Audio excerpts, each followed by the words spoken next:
I've been having a lot of fun with Genshin Impact, although I'm new to it, so maybe that's playing a factor. But I've also talked about the community and characters and stuff like that for like the last 5 months on occasion. So it's also fun for me to see the actual characters in-game. Plus, you guys just leave me lots of cool tips in the comments, which I'm always happy to read. But I was browsing their Reddit and I saw this post, and I'm curious what you guys will think about this. So here it is. Seeing all my friends leave the game is sad.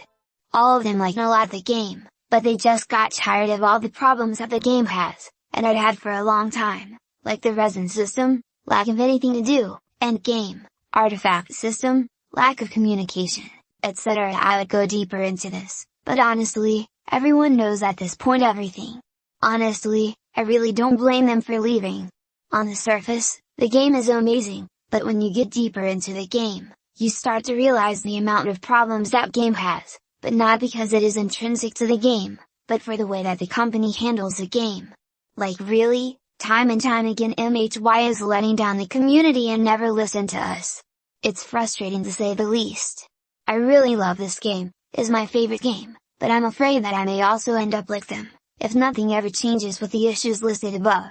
I'm a welcome moon spender, but I'm honestly thinking if it is even worth to keep spending money, with how things are going. So yeah, that's on the front page with 4,600 upvotes, and I'm curious what you guys will think about this. Now, of course, I don't know what the end game is like, and I guess you could still say I'm like in the novelty phase of the game. But I do think it's fair to also acknowledge that Genshin is a gacha game, right? Am I mistaken? It is a gacha game at the end of the day. And I think some people might be playing Genshin like it's not the gacha game. Like, for example, the op here in this thread, I took a look at other games they post on.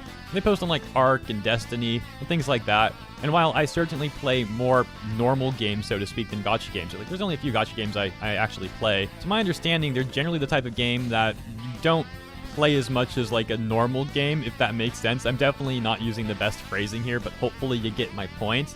Like gacha games, you kind of hop on, do your thing, play the game a bit, and then maybe play something else. Like, hey, if you want to play Genshin all day, nothing wrong with that, but you might burn out, especially if you're spending money as well. I've seen that a lot in gacha games where people will spend money, get somewhere quicker, get in-game quicker or something like that, for example, or get an item they want quicker, and then they get bored. So I don't know, I'm not trying to downplay what the op said at all. I'm just kind of sharing some other opinions on it as well, and other factors that may play a role.